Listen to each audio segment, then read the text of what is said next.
Në Pogradec u zhvillua workshopi Natyra pa kufi, punojmë së bashku për biodiversitetin në rajonin Prespohor, organizuar nga shoqata Ungruaja, duke mbledhur organizata lokale nga Pogradeci Ohria Struga, si dhe organizata kombëtare nga Shqipëria, ekspertë të rinj rreth një qëllimi të përbashkët, mbrojtjen e biodiversitetit dhe forcimin e bashkëpunimit ndërkufitar. Pjesë e këtij takimi ishte dhe Miriam de Koning, drejtoresh ekzekutive PONT. Në emër të Ungruaja, Afroviti Gusho falenderoi për pjesëmarrjen anëtarët e grupit lokal të veprimit, anëtarët e rrjetit ndërkufitar për mbrojtjen e natyrës e biodiversitetit në rajonin Prespohor, përfaqësuesit e shoqatave që ndajnë rastet e suksesit të punës së tyre për mbrojtjen e natyrës.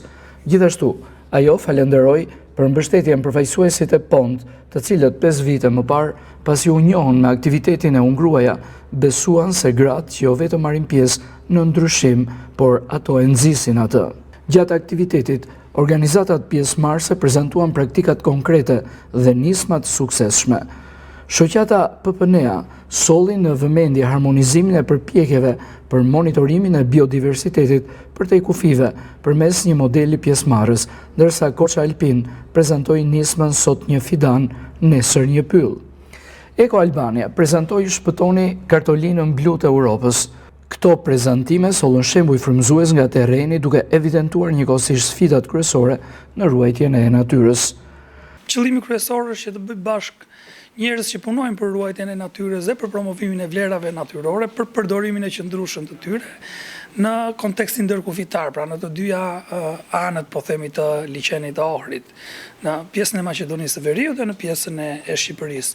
Ka iniciativa të izoluara nga të dyja anët e kufirit, por gjithmonë në fakt të gjitha iniciativat duhet të konvergojnë në një pikë, sepse natyra nuk njeh kufin territorial, kufin shtetëror. Mënyra më e mirë për të mësuar është duke shkëmbyer përvojat, pra është mënyra e të mësuarit përmes përvojave. Patjetër duhet jetë më organizuar, më vigjilente ndaj ndryshimeve që ndodhin, të jetë më përgatitur që të mos jetë gjithmonë në formën e reagimit, pra pasi gjëja ndodh, po të jetë në informuar në kohën e hershme në mënyrë që të bëj edhe atë procesin tjetër që ne quajmë parandalim. Dhe kjo gjë bëhet patjetër duke amplifikuar përpjekjet, duke punuar bashkë.